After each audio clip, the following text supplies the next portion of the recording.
We're live. Now do we have the bars? Yes, we're good. We're live. Are the bars? Yeah, we're good. We got Wi-Fi. We're in. Let's say hello. Hello.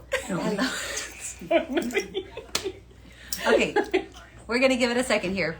Wait for folks to pop on. Oh, We see. Schiffgen joined Anne McBride. 6. Anne McBride. Yes. Anne McBride. Super duper duper. Super duper. Yay. But Schiffgen's actually sitting in the next room. So that doesn't count. Hey girls, he says. Hey, will you share the Wi-Fi with me too? Oh my gosh. Yes. We're so happy you're here. Happy Thursday. Happy Thursday. Happy Thursday. We're coming to you from Katie's house, and I'm so happy to be here. Yep.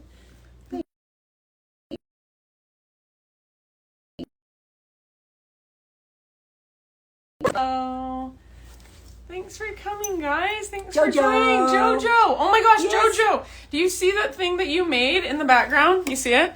Do. I think of you so many times. Reduce, reuse, recycle. Yeah. Reduce. Hey, Phil. Hi, Upcycle. Maddie. Upcycle. Yeah, it looks fabulous on here. We're coming to you from Katie's house. I'm so happy that you let us come film here because it's got such a great feeling here, and Katie is so wonderful. Oh, Jordan. Yes. Hi, Jan. Jan. Jan's up for an Oscar. If you didn't see her award-winning performance on IG, you got to check it out. I'm gonna make it a series. Think of all the things we learned in progression. Body rolls is the next one. Jan is my idol. I know. She's my idol. She is. Jan, you're my idol. She's the best. She is the best. I want to be you, Jan. I know. Love you, beautiful soul. Okay, we are gonna just start, and folks are gonna pop on, and they're gonna. Okay, but one more. Cynthia, how you doing, sister? She's her husband got the Rona. And so she has to quarantine from her husband, so she has all of her children upstairs by herself and her husband Bless downstairs. you, Cynthia. I know. We're sending you We good love vibes. you. This is the most human interaction she's had all week long. Oh, Right. Cynthia, we see you. We love you. we do love you. Okay, so we're gonna start. First, I have to just say, we were trying to figure out how long I've known Katie. I've known Katie so long before she was actually a yoga goddess, believe it or not. If there was even a Katie before yoga goddess, I knew that girl. That was like another life. It was, I think I feel like I'm like a grandma. I think it's been like 12 years or longer. It's been longer. I think it's longer than that. Probably close to 14, 15 years. Because I feel like we've been saying 12 for like 3 years. Okay, well, all right. Let's graduate. 15 years. You heard it first. 15 years. I remember being at a studio and Katie saying like, "Hey, I think I like yoga. I think I want to teach it." And I was like, "Bangarang, you should totally teach yoga." And now she's like changing the world and doing so many good things. She's a total superstar. So she's a good friend of mine. I love her. I trust her. I look up to her. And she was kind enough to allow us to come into her house tonight. And we're going to talk more about meditation. So she asked me about how Meditation March came to be. And I just had a little like an impression in my heart that I was like, you know what? We do a lot of reflection and meditation in class, but I think that people are afraid to do it. And so I thought, let's just dedicate a month to trying to learn more about it and to be a little more comfortable and making different practices, trying different practices. So I've been sending out meditation challenges just to people when I get up in the morning. If they're on my mind or on my heart, I send them a challenge and hopefully they can share it with other people as well. And like the first couple of weeks, I was like, I think this sucks. I think that this is probably like maybe this is an epic fail.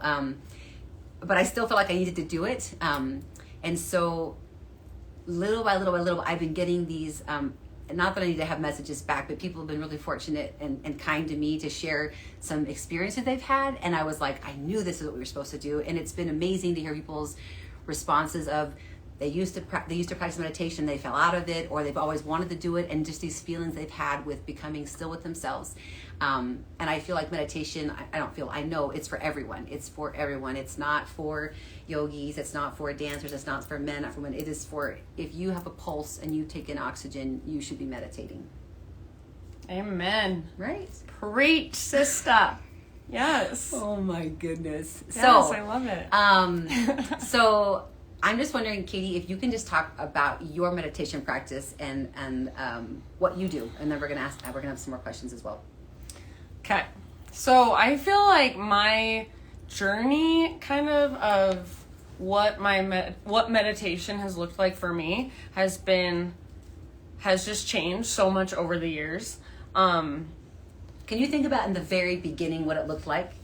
Because you're probably like levitating and things now, and I'm No, not I'm not. not Not at all. But I want you No. to think like, okay, where you started, because you've continued to practice, Yeah. and where you are now. But think about when you started the idea or the practice of meditation.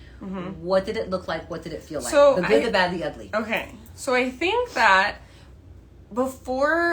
a lot of times before people start a meditation practice, they think it has to look a certain way, and it has to look like sitting and just being completely still always. And that's the only way it can look, and that's the only way you can meditate. And you have to get all your thoughts to stop. And if you can't do that, then you're bad at meditating. And so like in the beginning, I had a lot of those same ideas. And all I did for the first, like I said, it's just changed. But for a long time, I would just do 5 minutes every day. Just put a timer on, 5 minutes of just sitting. And I would just be with my thoughts. So my thoughts don't turn off, but you just start to interact with them in a different way, where instead of getting involved in them and wandering off in them and starting to give me an spin. example of that. Okay, so Regress your mind. Regress your mind to getting involved with your thoughts, what it might look like or feel like. So the people can understand, Okay. oh, that's what's happening. So let's just say, if I start to think about, if I'm meditating in the morning, if I start to think about, okay, what do I need to do today? What does my schedule look like? And then it's just like, I see that, I notice that, oh, that's a thought there. Okay, like it's almost like you just watch it pass rather than getting involved in it and wandering off with it. And if you do that, sometimes you do without noticing it, it's unconscious, and then, oh, whoa, I'm all of a sudden thinking about this, and this. I'm just going to come back to my breath. And you just come back to your breath. And then a minute later, you'll be over here, like, thinking about, oh, last night I forgot to put this, or something. Your mind, we're human. I don't think it's our minds are so powerful, and we've learned to function with them. So it's not like turning them off is not easy. And I don't think turning the mind off is actually I don't think it's possible. I don't either. No. But so let's aim lower. So Yeah. if you are the person who's like, I had a thought again, well, congratulations, you're human. Let's just take it down a notch, and let's observe our thoughts. And there's a practice of meditation that they will just say, because I think a lot of people almost obsess over like, oh my gosh, I was thinking again. Oh my gosh, I was thinking again. Oh my. So it's like, okay, now take that away. Just let your thoughts go. And just let your mind do whatever it wants to for as long as it wants to. And then if you're practicing that every day, like, I don't know, start with 5 minutes, then go to 10 minutes, then play with 20 minutes. And then, I don't know, I think 20 minutes is... Get out of here. No, but I just think, stop. Okay.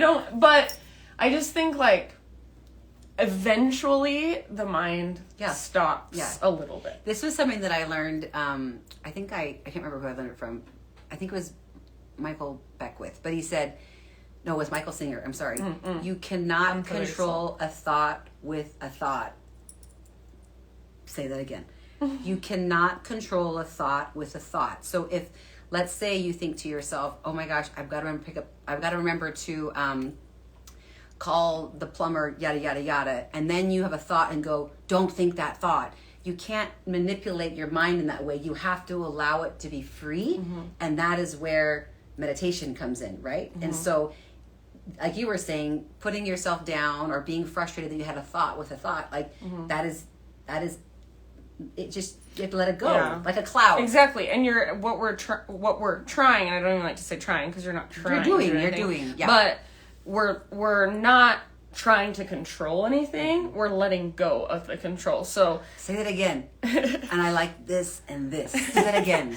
We're not trying to control. So that's not what we're doing. We're not trying to control our mind. We're letting go and just becoming the observer. We're behind it now. We're just watching everything. We're observing, like, and that's where in yoga, like, observing sensation in the body comes in, and using your body to become more present, more aware. And I think, so for me at this point, a lot of times a meditation can look like turning on some music I like and rolling out my yoga mat and just closing my eyes and moving my body intuitively. And then after I've moved for a while, just laying there in Shavasana or just, laying down in any position that feels relaxing, maybe legs up the wall, and just taking it all in, just being, and those of you who take Lindsay's class, how at the end of her class we just be still. It's kind of that, it's the exact same thing, it's just letting it all kind of soak in and settle, and just being the observer, really feeling that energy that you've created that's always there, but you can feel it. So I think when you're in your body. Can I ask a personal question? Yes. Yeah. Okay. So what do you notice about yourself now? What changes have you seen from Katie of non-meditating to Katie who makes meditation and stillness a priority? What do you notice about yourself? It could be even your physical health, your mental health, emotional health. Like, what are the things that are like, this is why I do it? I mean, I think there's so much, and it I think it just continues to unravel of like, oh my gosh, I kind of felt this shift, and maybe, but mostly I feel like I've become, I am able to respond rather than react more than I have been able to do that in the past, where at least I can find like that moment of pause where if something happens, you feel triggered, you feel anxious, you feel whatever, and you just want to react in that moment. Okay, take that pause, take a deep breath, and then be the observer for a moment, like rather than like basically giving away your power. Yeah, exactly. Stepping back and being like, okay, how I get to choose how I want to respond. Do I want to respond from a place of presence and love, or a place of just anger and frustration? And it's like aligning with yourself. And it is like a different way of moving through the world and interacting with the world and the people around you. So I'm going to guess that you're a lot less angry. I would like to think so. I can't imagine you angry though, but having the choice. But maybe like even for my own self, things that used to just frustrate me so much, and I'm like, oh, I can't deal. And now it's like, okay, like, and I actually find it a lot in driving, like, like road rage, like when you want to just get so mad at somebody that cuts you off or whatever, and then who's now probably totally unaware. Yeah, and you're like, yeah. I'm gonna get yes, and so I'll just like every time I'm like, oh my gosh, and then it's like I always just go through the like process of I've done that before. I've been that person. Every person has done some like that you don't even know you did, and so it's like okay, and just like come back to like okay, now that didn't ruin my day because I'm not angry and I don't have to go and speed past it and flip him. It's just like it's really only affecting me. Right. So yeah, I think freedom of choice. I think what you said that like resonated in my heart is that you always, people are like, oh, they made me mad, or they this or they that, and I'm like, but did they? It's your response, ultimately you have to choose. Do you want a 90-year-old grandma in her car in her Toyota beige Camry? Do you want that to ruin your day? No. Maybe it's like the one time she gets to go out a week, and I'm like, great. Awesome. Let it be. And it's a waste of energy. It is a waste of energy. It's like the book. Have you read The Subtle Art of Not Giving a Fuck? No. It's really good. You should read it. Write that down. Because it's like there's only so many. Sorry, fuzz. You You heard it first. You have to get. There's limited amounts of those in your life. Don't waste them. Don't waste them. Don't waste them on. Don't waste them. On Betty Don't waste your energy. In your Camry, right? In your 90-year-old Camry. Poor gal. Okay, so there was a question here. There was a question for me, but I just wanted to comment. Okay, what is your main goal when you're meditating? Okay, we talked about that. Can we talk about for a second about the biomechanics of meditation? It's the ultimate of stress reduction, and I saw Phil in here representing the fellas. Stephen, I appreciate you as well. But I'm telling you, this is something that I feel like T-Bucks. Everyone needs. TJ Buxton, as happy as he is, he even needs to meditate. He needs meditation. We all need meditation because it's how we can listen to what's going on inside of us. There's so much noise and ideas, and I should do this and I should that, and responsibilities, which are all great things. I love my life. But I'm telling you, I can see my life in its fullest when I take time to be still. I have impressions or promptings or things that come into my mind or my heart that I would never have, no matter how much I organize my time and I strategize and I get all the things in. You cannot replace stillness. Nothing can replace stillness. Nothing can replace meditation. There's not a pill. There's not a store. There's nothing out there that can do it for you, and only you can do it for yourself. So there's not a right or a wrong. It's the practice of trying and trying. One of the questions was, when does this get easier? And I have an answer for that. I think it gets easier when you stop putting an expectation on the experience. So expectations they're the thief of if it feels hard, what are your expectations about the experience? Are you expecting to levitate? Are you thinking you should be doing it for 40 minutes a day? Like what do you expect to have happen? If your expectation is to connect with your breath and to be still, you've done it. Great. And then like Katie's saying, it evolves as you evolve, and then maybe it does look different for you. But I think that having an expectation is the fastest way to ruin an experience, especially when you're trying really hard at daily, like meditation. Like you gotta let those things go. And I really, going back to what I was saying before, of like, I think in people's head they have an idea of meditation that's so intimidating, where there are so many different ways you can meditate. As far as you can do a walking meditation, you can go outside. I love, like, one of my favorite things when I go camping is to collect like little objects when I hike and then make a little like mosaic little art thing from it. And it's like a meditative thing where you're like very present, very mindful, and you're connecting with not only yourself, but like where you're at, the space around you, that like the energy of the place around you. So just, it doesn't have to look like just sitting in silence every single time. I think that's an awesome, like, most accessible option. You can usually always sit and find silence, even if it's for 5 minutes in your car before you go into like an appointment or something like that. And it's always accessible to you, and you can always use your breath. But then when you have opportunities to do different kinds of meditations,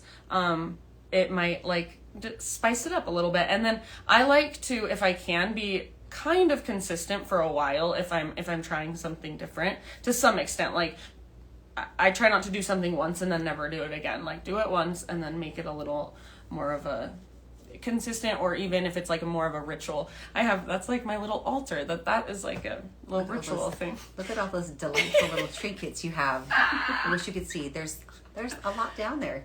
It's my altar to my... Some people I feel like are afraid of silence too. Let's talk about that for a second. Like I've got a friend who is very jarring. She is like go go go go go, and in jazz hands are not enough. We have to have jazz toes and jazz hands for this person, because she is like electric, and it's what I love about her. Like she's so electric, and she does go so much. She told me, she goes, I'm scared to be still.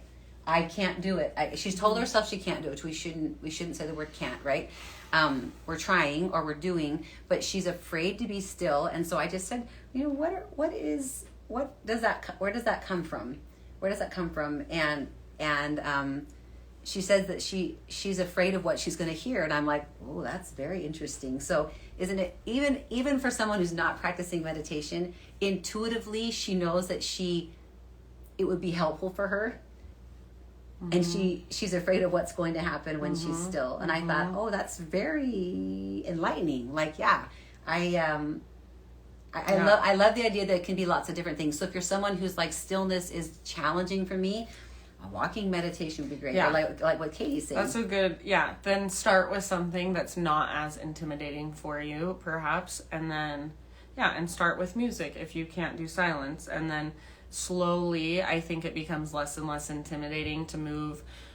Well, this is coming from a yoga perspective, but to move your body in an intuitive way where you're not feeling self-conscious, or even to just sit in stillness and be, just like let your thoughts come and go and sit with that, even in discomfort. So I'll say something about that. I feel like, something in our culture that is believed so deeply rooted in us is that like feelings of discomfort are bad and we shouldn't have them. And if they start happening, then we need to change something because this is uncomfortable and I can't handle it. Like, so coming from a yoga perspective, when you come into like an uncomfortable pose, such as pigeon, it's uncomfortable. I don't want to be here. I want to get out of this pose as soon as I can. Wait, no, it's okay. Sit with it. Breathe into that discomfort and just let it be. You're not trying to make it go away.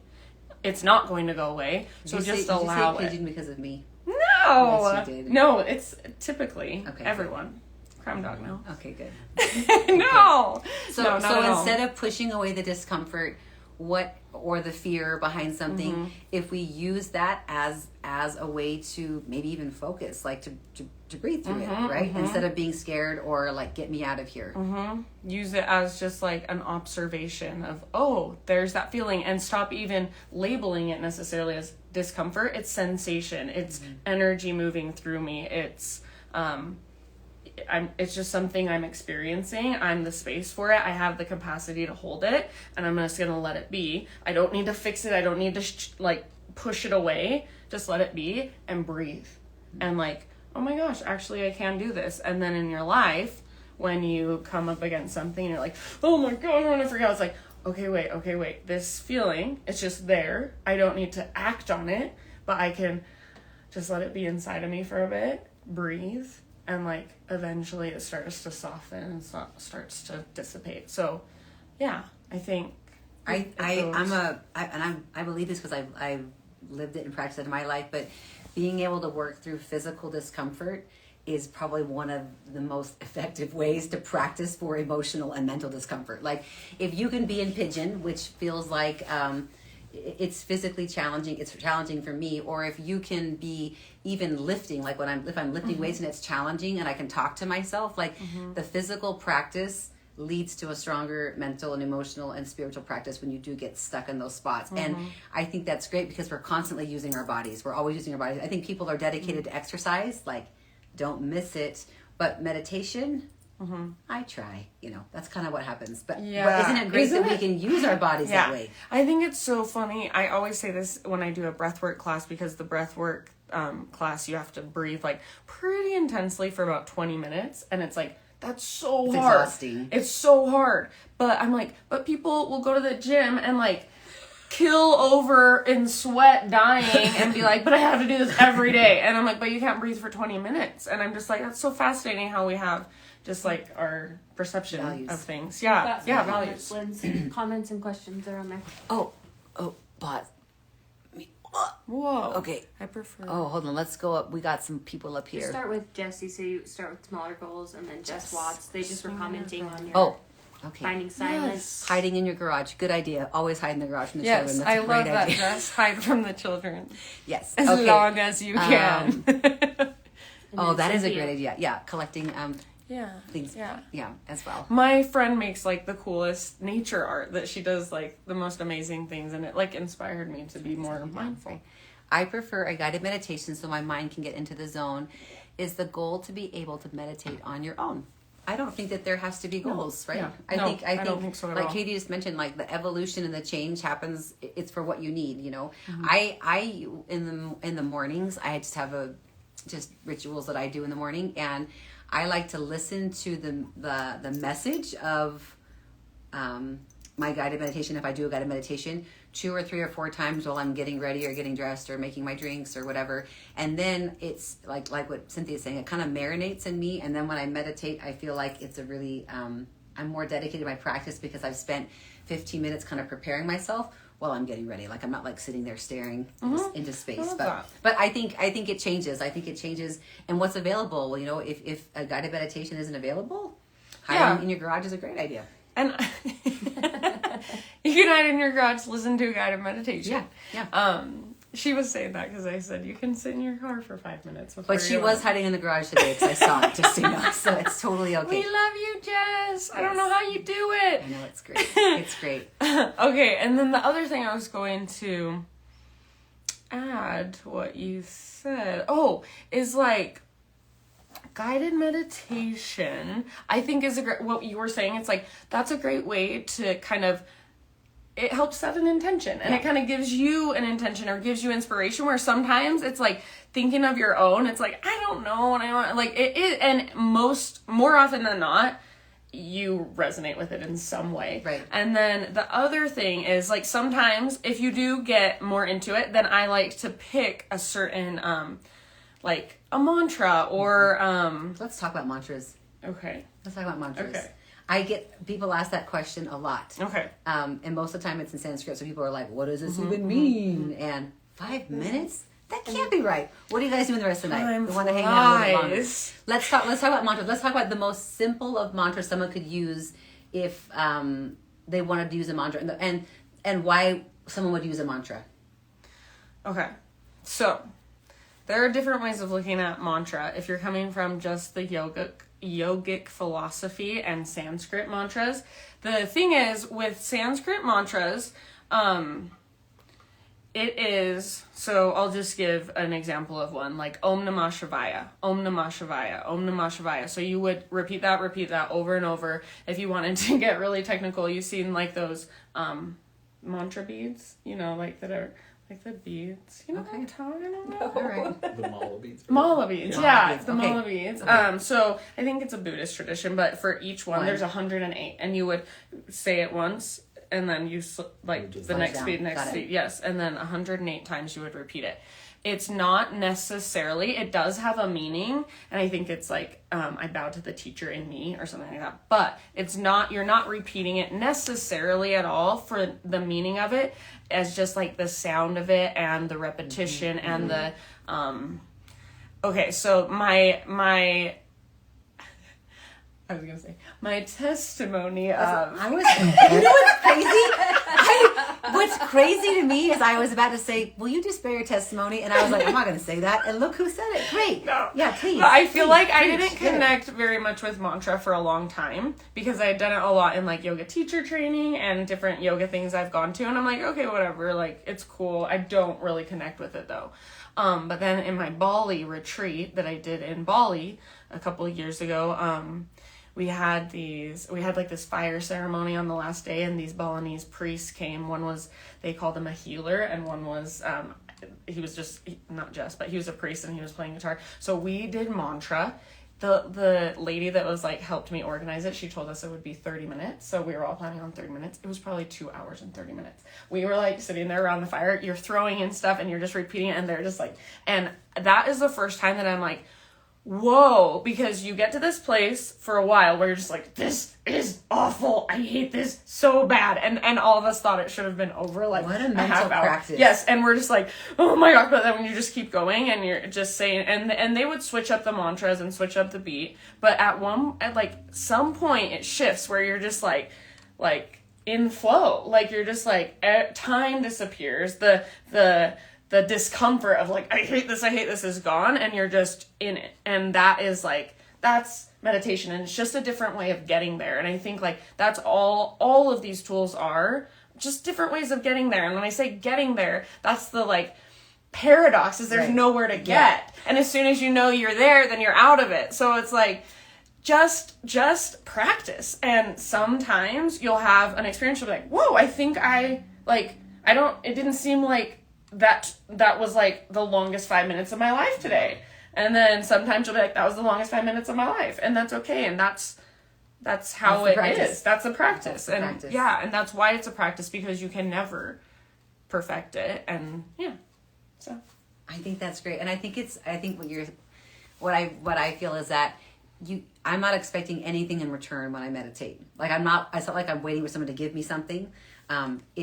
It is the experience. The experience is why you do it. So Right. I think that comes back to the idea of the expectation. Like, what are you expecting to have happen? What are you thinking is necessary for you to be like, I did it. So it's not. It's different all the time, and it's evolving. yeah. And I tell people too, at like my breathwork class, I'm like, I have had experiences with breathwork that I think, like, to me have been like a huge shift and been almost life-changing. And I'm like, that can happen, but that's not by any means the goal. If nothing else, you're taking 20 to 30 minutes and just, I put it this way, being intimate with yourself, like seeing yourself and like going in and being like, what is going on inside of here? What is making me uncomfortable? Or what, like, and even if you're all up in your head, you're noticing, whoa, I'm all up in my head. Like, maybe this is something I want to like practice a little, you know, and it's like, there's no wrong way. It's just self-observation. Like, yeah.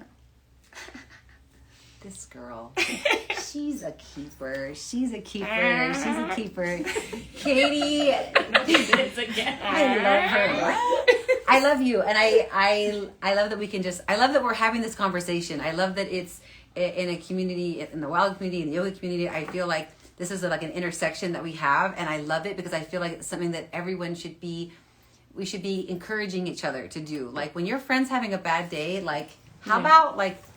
I mean, I like crumble cookies as much as the next girl, but how about let's send a meditation, or let's say, hey, can I take your kids? You can go for a walk. Like how wonderful to be thought of that way, as opposed to just like taking care of the discomfort and giving something. Like what we need is greater stillness, and we need more introspection, and we be able to breathe so we can feel ourselves, right? And I appreciate everyone who's trying. I feel you trying. I love you for trying. Please continue to try, not just in March. But in April, I received some really great messages from people that had said, I used to meditate, I fell out of the practice, and sometimes it happens, yeah, right? And I'm by no means, I think you think I'm better than I am, because mine is like this too. And like some days, like your class, I'm like, I'm so glad I'm doing this, because I feel like at least if nothing else, I have this. Right. Yeah. But that's the whole point. It's just a trying. I love this community. I love that you're making the world a better place, because it all starts here. I know we have these ideas of things we want to do, but we really have to just be in touch with here and see and feel what's going on. And meditation, it has changed my life. And people will say, what was it for you? And honestly, it was when I started taking meditation into a regular practice, and it was not successful at what you would deem as successful. But when I started making it a priority, my relationships changed. I feel like I watched that happen in you too. Really? Yeah. Okay. Because you used to hate coming to yoga. You're like, it's so uncomfortable, and now you're like, I get it. I get why you do it. And I love it. And I love it. And we all need it. So thank you so much. Thank you so much for trying, and continue to try. And if you have questions, of course, you can reach out to Katie. For the love of yoga. She's fantastic. Yes, we love yoga, Wyld, moving, meditational, my favorite kind. Oh, it's true. It's true. I've always said that Wyld's kind of like the crazy cousin of yoga. It's like, who's that guy?